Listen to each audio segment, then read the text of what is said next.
നമസ്കാരം. ഇന്നത്തെ ചില ചുരുക്കം വാർത്തകളുമായി ഷാജി കടയ്ക്കൽ. ഇന്ന് നവംബർ 20 ബുധൻ 2024 വാർത്തകളിലേക്ക്. കള്ളപ്പണ വിവാദം, നീല ട്രോൾ വിവാദം, വ്യാജ സ്പിരിറ്റ് വിവാദങ്ങൾക്ക് ശേഷം ഇരട്ട വോട്ട് വിവാദത്തിലും പരസ്യ വിവാദത്തിലും ആടിയുലയുന്ന പാലക്കാട് ഇന്ന് പോളിംഗ് ബൂത്തിലേക്ക് രാവിലെ 7 മണി മുതൽ വൈകിട്ട് 6 വരെയാണ് പോളിംഗ്. തെരഞ്ഞെടുപ്പ് വിജ്ഞാപനം വന്ന് മണിക്കൂറുകൾക്കകം യൂത്ത് കോൺഗ്രസ് പ്രസിഡന്റ് രാഹുൽ മാങ്കൂട്ടത്തിലെ സ്ഥാനാർത്ഥിയായി പ്രഖ്യാപിച്ച് കോൺഗ്രസ് ഞെട്ടിച്ചതിന് പിന്നാലെ പ്രതിഷേധമുയർത്തിയ കോൺഗ്രസിന്റെ മീഡിയ സെല്ലിന്റെ ചുമതലയുണ്ടായിരുന്ന ഡോക്ടർ പി സരിനെ സ്വതന്ത്ര സ്ഥാനാർത്ഥിയാക്കി ഇടതുപക്ഷം പാലക്കാട് മണ്ഡലത്തിൽ കളം പിടിച്ചു. ബി.ജെ.പിക്ക് ഏറെ പ്രതീക്ഷയുള്ള പാലക്കാട് മണ്ഡലം ബി.ജെ.പിയുടെ പ്രമുഖ നേതാക്കൾ വരെ ആഗ്രഹിച്ചിട്ടും ഇത്തവണ നറുക്ക് വീണത് പാലക്കാടിന് ചിരപരിചിതനായ ശ്രീ കൃഷ്ണകുമാറിനാണ്. കൃഷ്ണകുമാറുമായും പ്രസ്ഥാനത്തിലെ മറ്റ് നേതാക്കളുമായും ഇടഞ്ഞ ബി.ജെ.പിയുടെ പാലക്കാടത്തെ പ്രമുഖ നേതാവും സംസ്ഥാന സമിതി അംഗവുമായ സന്ദീപ് വാര്യർ പാർട്ടി വിട്ട് കോൺഗ്രസ് ചേർന്നത് വീണ്ടും പാലക്കാടിനെ വാർത്താ താരമാക്കി. പോളിംഗ് ദിനമായ ഇന്ന് പാലക്കാട് മണ്ഡലത്തിൽ ട്വിസ്റ്റുകളും വിവാദങ്ങളും ഉയരുമോ എന്നാണ് ഏവരും ആകാംക്ഷയോടെ ഉറ്റുനോക്കുന്നത്. പാണക്കാട് സാദിഖ് അലി ശിഹാബ് തങ്ങൾക്കെതിരെ വീണ്ടും വിമർശനമായി മുഖ്യമന്ത്രി പിണറായി വിജയൻ. സാദിഖ് അലി തങ്ങളെക്കുറിച്ച് പറയാൻ പാടില്ലെന്ന് ലീഗിലെ ചില നേതാക്കൾ പറഞ്ഞാൽ അത് നാട് അംഗീകരിക്കുമോ എന്ന് പിണറായി വിജയൻ ചോദിച്ചു. ന്യൂനപക്ഷ വോട്ടുകൾ ഭിന്നിപ്പിക്കാനാണ് ഫാസം ശ്രമിക്കുകയെന്നും പാലക്കാടും ഭിന്നിപ്പിക്കാനാണ് ശ്രമം നടക്കുന്നതെന്നും അത് പരസ്യത്തിലൂടെയും പ്രസംഗത്തിലൂടെയും ആകാമെന്നും അത് ഫാസിസ്റ്റുകളെ സഹായിക്കുകയുള്ളൂ എന്നും പാണക്കാട് സാദിഖ് അലി ശിഹാബ് തങ്ങൾ. ന്യൂനപക്ഷ വോട്ടുകളുടെ ഏകീകരണത്തിലൂടെയാണ് ലോക്സഭയിൽ പ്രതിപക്ഷ ശബ്ദം ഉയർന്നതെന്ന് പറഞ്ഞ പാണക്കാട് സാദിഖ് അലി ശിഹാബ് തങ്ങൾ അറിഞ്ഞുകൊണ്ടുള്ള ഇത്തരം ചെയ്തികളെ വിമർശിക്കാതിരിക്കാൻ സാധിക്കില്ലെന്നും അറിഞ്ഞുകൊണ്ട് ചെയ്ത തെറ്റിന് ഇരട്ട ശിക്ഷ ലഭിക്കുമെന്നും പരലോകത്ത് മാത്രമല്ല ഇവിടെയും ശിക്ഷ ലഭിക്കുമെന്നും വ്യക്തമാക്കി. സന്ദീപ് വാര്യർക്കെതിരെ CPM നൽകിയ പത്രപരസ്യത്തിന് മുൻകൂർ അനുമതിയില്ലെന്നും തിരഞ്ഞെടുപ്പ് കമ്മീഷൻ മീഡിയ മോണിറ്ററിംഗ് കമ്മിറ്റിയുടെ അനുമതി വാങ്ങാതെയാണ് CPM പരസ്യം നൽകിയെന്നും റിപ്പോർട്ടുകൾ. സമൂഹത്തിൽ വർഗീയ വേർതിരിവും സ്പർദ്ധയും വളർത്തുന്ന ഈ പരസ്യത്തിനെതിരെ നിയമ വിദഗ്ധരുമായി ആലോചിച്ച് നടപടി സ്വീകരിക്കുമെന്നും ഷാഫി പറമ്പിൽ MP പറഞ്ഞു. സന്ദീപ് വാര്യരുടെ മുസ്ലിം വിരുദ്ധ പോസ്റ്റുകളും പ്രസ്താവനകളും ഉൾപ്പെടുത്തിയുള്ള ഇടതുമുന്നണി പത്രപരസ്യം വിവാദമായവരുടെ വിശദീകരണവുമായി മന്ത്രി MP രാജേഷ് മതം നോക്കി പരസ്യം നൽകിയെന്ന ആരോപണം തെറ്റാണെന്നും 4 പത്രങ്ങളിൽ പരസ്യം നൽകിയെന്നും എല്ലാ പരസ്യത്തിനും അനുമതി തേടിയിരുന്നുവെന്നും MP രാജേഷ് വ്യക്തമാക്കി. സന്ദീപ് വാര്യരെ അവമതിച്ച് CPM പത്രപരസ്യം നടത്തിയത് അവരുടെ ഗതികോട് കൊണ്ടാണെന്നും അന്തം വിട്ടവൻ എന്തും ചെയ്യുന്ന ദയനീയാവസ്ഥയിലാണ് പാർട്ടിയെന്നും KPCC president K Sudhakaran MP പ്രതികരിച്ചു. തിരഞ്ഞെടുപ്പിന് തലേദിവസം കോൺഗ്രസ് നേതാവ് സന്ദീപ് വാര്യർക്കെതിരെ പരസ്യം നൽകിയ സംഭവത്തിൽ LDF-ൽ ഭിന്നാഭിപ്രായം. പരസ്യത്തിന്റെ ഉള്ളടക്കത്തെ ന്യായീകരിച്ച് CPM രംഗത്തെത്തിയപ്പോൾ വർഗീയ വിദ്വേഷം പ്രചരിപ്പിക്കുന്ന ഒരു പരസ്യം കൊടുക്കുന്ന നിലപാട് LDF-നില്ലെന്നും CPI പാലക്കാട് ജില്ലാ സെക്രട്ടറി KP സുരേഷ് രാജ് വ്യക്തമാക്കി. പാലക്കാട്ടെ ഇടതുമുന്നണി സ്ഥാനാർത്ഥി ഡോക്ടർ പി സരിന് കിട്ടിയ ഏറ്റവും വലിയ തിരിച്ചടിയാണ് തനിക്കെതിരെ CPM നൽകിയ നാവ് പരസ്യമെന്ന് സന്ദീപ് വാര്യർ. പാലക്കാട് ഉപതെരഞ്ഞെടുപ്പുമായി ബന്ധപ്പെട്ട് സുപ്രഭാതം പത്രത്തിൽ വന്ന പരസ്യത്തിലെ വിഷയങ്ങളുമായി സമസ്തയ്ക്ക് ബന്ധമില്ലെന്ന് സംസ്ഥാന president Muhammad Jeffrey Muthukoya Thangal, general secretary professor K Alikutty Musliyar എന്നിവർ സംയുക്ത പ്രസ്താവനയിൽ പറഞ്ഞു. ചട്ടം ലംഘിച്ച് പത്രങ്ങളിൽ പരസ്യം നൽകിയ പാലക്കാട്ടെ CPMന്റെ നടപടിക്കെതിരെ തിരഞ്ഞെടുപ്പ് കമ്മീഷന് UDF പരാതി നൽകി. വോട്ടെടുപ്പ് നടക്കുന്നതിനാൽ ഇന്ന് പാലക്കാട് നിയോജകമണ്ഡലത്തിൽ അവധി പ്രഖ്യാപിച്ചു. ജില്ലാ കളക്ടർ പാലക്കാട് നിയോജകമണ്ഡലത്തിലെ പരിധിയിലുള്ള വിദ്യാഭ്യാസ സ്ഥാപനങ്ങൾക്കും സർക്കാർ ഓഫീസുകൾക്കും പൊതുഭരണ വകുപ്പ് അവധി പ്രഖ്യാപിച്ചാണ് ജില്ലാ കളക്ടർ ഡോക്ടർ S ചിത്ര അറിയിച്ചിരിക്കുന്നത്. തൃശൂർ പൂരം കലക്കലുമായി ബന്ധപ്പെട്ട് തിരുവമ്പാടി ദേവസ്വത്തിനും പോലീസിനുമെതിരെ രൂക്ഷ വിമർശനവുമായി കൊച്ചിൻ ദേവസ്വം ബോർഡിന്റെ റിപ്പോർട്ട് ഹൈക്കോടതിയിൽ. കേന്ദ്രമന്ത്രി സുരേഷ് ഗോപി മുനമ്പം വിഷയത്തിൽ നടത്തിയത് വിവാദ പ്രസ്താവനയെന്ന് പരാതി.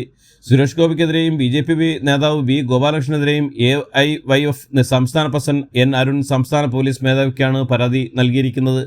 സമൂഹത്തിൽ മതത്തിന്റെ പേരിൽ സ്പർദ്ധ ഉണ്ടാക്കാൻ ശ്രമിച്ചെന്നും കലാപാഹനം നടത്തിയെന്നും ചൂണ്ടിക്കാട്ടിയാണ് പരാതി നൽകിയത്. കുടകര കുഴൽപ്പണ കേസുമായി ബന്ധപ്പെട്ട് പ്രധാന വിവരങ്ങൾ പുറത്തുവന്ന് 20 ദിവസമായിട്ടും പോലീസ് മൊഴിയെടുക്കാത്തതിൽ ആശങ്ക ഉണ്ടെന്ന് BJP തൃശൂർ ജില്ലാ ഓഫീസിലെ മുൻ സെക്രട്ടറി തിരൂർ സതീഷ്. പാലക്കാട് തെരഞ്ഞെടുപ്പിന് വേണ്ടി മൊഴിയെടുപ്പ് മാറ്റിവെക്കേണ്ടതിരിക്കെ എന്തുകൊണ്ടാണ് പോലീസ് അന്വേഷണം ആരംഭിക്കാത്തതെന്നും പോലീസിന് മാത്രമേ അറിയൂന്നും അദ്ദേഹം പറഞ്ഞു. 2020 ബോർഡ് പരീക്ഷ സംബന്ധിച്ച് ഔദ്യോഗിക അറിയിപ്പുകളൊന്നും ബോർഡ് ഇതുവരെ പുറത്തുവിട്ടില്ലെന്നും CBSEയുടെ ഔദ്യോഗിക വെബ്സൈറ്റിൽ വരുന്ന അറിയിപ്പുകൾ മാത്രമേ വിശ്വസിക്കാവൂവെന്നും വിദ്യാർത്ഥികൾക്കും അധ്യാപകർക്കും നിർദ്ദേശം നൽകി CBSE. മരട് നഗരസഭ ആരോഗ്യ വിഭാഗത്തിന്റെ നേതൃത്വത്തിൽ കുട്ടന്നൂർ പാലത്തിനടിയിൽ താമസിക്കുന്ന കുട്ടവഞ്ചക്കാരെ ഒഴിപ്പിക്കും. കുറുവ സംഘം സന്തോഷ് സെൽവത്തെ ഇവിടെ നിന്ന് പിടികൂടിയ സാഹചര്യത്തിലാണ് അധികൃതരുടെ നടപടി. പ്രദേശത്തെ പരമ്പരാഗത മത്സ്യത്തൊഴിലാളികളും ഇവരെ ഒഴിപ്പിക്കണമെന്നും ആവശ്യം ഉന്നയിച്ചിരുന്നു.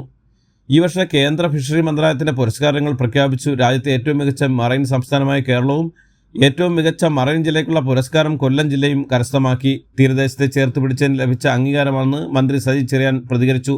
മത്സ്യബന്ധന മേഖലയിലെ സമഗ്രമായ ഇടപെടലുകൾ പരിഗണിച്ചാണ് കേരളത്തെ പുരസ്കാരത്തിനായി തെരഞ്ഞെടുത്തത്.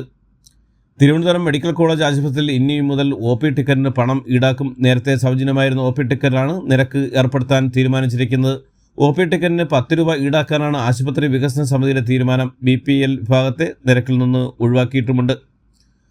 വിഴിഞ്ഞം, കൊല്ലം, പുനലൂർ വ്യവസായ സാമ്പത്തിക വളർച്ച മുനമ്പ് എന്നൊരു ബൃഹത് പദ്ധതി കിഫ്ബി വഴി നടപ്പാക്കുന്നതിന് സംസ്ഥാന സർക്കാർ അംഗീകാരം നൽകിയെന്ന് ധനമന്ത്രി KN ബാലഗോപാൽ. കമ്മീഷൻ സജ്ജമായിക്കൊണ്ടിരിക്കുന്ന ഇന്ത്യയിലെ ഏറ്റവും വലിയ മദർഷിപ്പ് തുറമുഖമായ വിഴിഞ്ഞം അന്താരാഷ്ട്ര ട്രാൻസ്ഷിപ്മെന്റ് തുറമുഖത്തിന്റെ സാധ്യതകൾ കേരളത്തിന് പ്രയോജനപ്പെടുത്താനാണ് ഈ പദ്ധതി രൂപകൽപ്പന ചെയ്തിരിക്കുന്നതെന്നും ധനമന്ത്രി അറിയിച്ചു. കരുനാഗപ്പള്ളി സ്വദേശിനി വിജയലക്ഷ്മിയെ കൊന്നുകുഴിച്ചുമൂടിയ കേസിൽ പ്രതി ജയചന്ദ്രൻ റിമാൻഡിൽ. 14 ദിവസത്തേക്കാണ് പ്രതിയെ കോടതി റിമാൻഡ് ചെയ്തത്. ഇയാളെ കൊല്ലം ജില്ലാ ജയിലിലേക്ക് മാറ്റി. കരുനാഗപ്പള്ളി പോലീസ് അമ്പലപ്പുഴയിലെത്തിയാണ് പ്രതിയെ അറസ്റ്റ് ചെയ്തത്. കൊലപാതകം നടന്ന് അമ്പലപ്പുഴയിലായതിനാൽ നിയമ നടപടികൾക്ക് ശേഷം കേസ് അമ്പലപ്പുഴ പോലീസിന് കൈമാറും. മഹാരാഷ്ട്ര നിയമസഭാ തെരഞ്ഞെടുപ്പിന് മണിക്കൂറുകൾ മാത്രം ശേഷിക്കെ BJP ദേശീയ ജനറൽ സെക്രട്ടറിയും മുൻ മന്ത്രിയുമായ വിനോദ് താഡ്വയെ 5 കോടി രൂപയുമായി പ്രതിപക്ഷ പാർട്ടി പ്രവർത്തകർ പിടികൂടിയെന്ന് റിപ്പോർട്ടുകൾ. മഹാരാഷ്ട്രയിൽ BJP തോൽവി ഉറപ്പിച്ചിരിക്കുകയാണെന്നും അതുകൊണ്ടാണ് കള്ളപ്പണം വിതരണം ചെയ്യാൻ BJP ഇറങ്ങിയെന്നും കോൺഗ്രസ് പ്രവർത്തക സമിതി അംഗവും മഹാരാഷ്ട്ര AIC ഇൻചാർജുമായ രമേശ് ചെന്നിത്തല പറഞ്ഞു. NCP നേതാവും ശരത് പവാറിന്റെ മകളുമായ സുപ്രിയ സുലെ ക്രിപ്റ്റോ കറൻസി തട്ടിപ്പ് കേസിൽ പങ്കാളിയെന്ന് BJP ആരോപണം. രാജ്യത്തെ പ്രമുഖ പൊതുമേഖലാ ഇൻഷുറൻസ് കമ്പനിയായ ലൈഫ് ഇൻഷുറൻസ് കോർപ്പറേഷൻ വെബ്സൈറ്റിലെ ഭാഷ ഹിന്ദി മാത്രമാക്കി മാറ്റിയതിൽ വ്യാപകമായ പ്രതിഷേധം തുടരുന്നു. രാജ്യാന്തര സംസ്ഥാന വായുമലിനീകരണം അങ്ങേറ്റം ഗുരുതരമായ നിലയിലേക്ക് പോകവേ തലസ്ഥാനമായി ഡൽഹി തുടരണോ എന്ന ചോദ്യമായി തിരുവനന്തപുരം MPയും കോൺഗ്രസ് നേതാവുമായ ശശി തരൂർ എക്സിൽ പങ്കുവച്ച കുറിപ്പിലാണ് ഡൽഹിയുടെ ഇപ്പോഴത്തെ അവസ്ഥയെ മുൻനിർത്തിയുള്ള ചോദ്യവുമായി തരൂർ രംഗത്തെത്തിയത്. ബ്രസീലിൽ നടക്കുന്ന 9ാം G20 ഉച്ചകോടിക്കിടെ ചൈനീസ് വിദേശകാര്യമന്ത്രി വാങ് യിയുമായി കൂടിക്കാഴ്ച നടത്തി S ജയശങ്കർ. ഇന്ത്യയും ചൈനയും തമ്മിലുള്ള നയതന്ത്രത്തിൽ മഞ്ഞുരുകുന്നതിനിടെയാണ് ഇരുവരുടെയും കൂടിക്കാഴ്ച.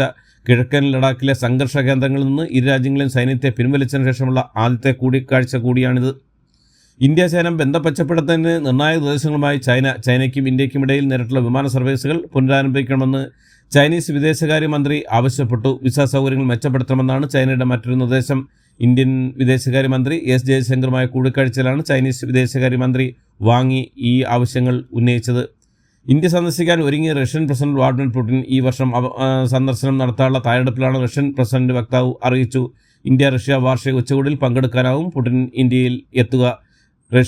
യുക്രൈൻ സംഘർഷം തുടങ്ങിയതിനു ശേഷം ആദ്യമായിട്ടായിരിക്കും റഷ്യൻ പ്രസിഡന്റ് ഇന്ത്യൻ സന്ദർശനം നടത്തുക.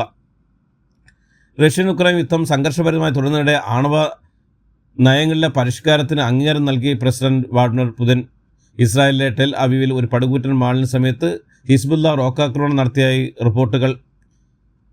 യുക്രൈൻ ദീർഘദൂര മിസൈൽ ആക്രമണം നടത്തിയായി റഷ്യ ദീർഘദൂര മിസൈലുകൾ ഉപയോഗിക്കുന്നതിൽ യുക്രൈൻ മേൽ ഏർപ്പെടുത്തുന്ന വിലക്ക് US നീക്കിയതിന് പിന്നാലെയാണ് US നിർമ്മിത ATACMS മിസൈൽ ആക്രമണം നടന്നത്.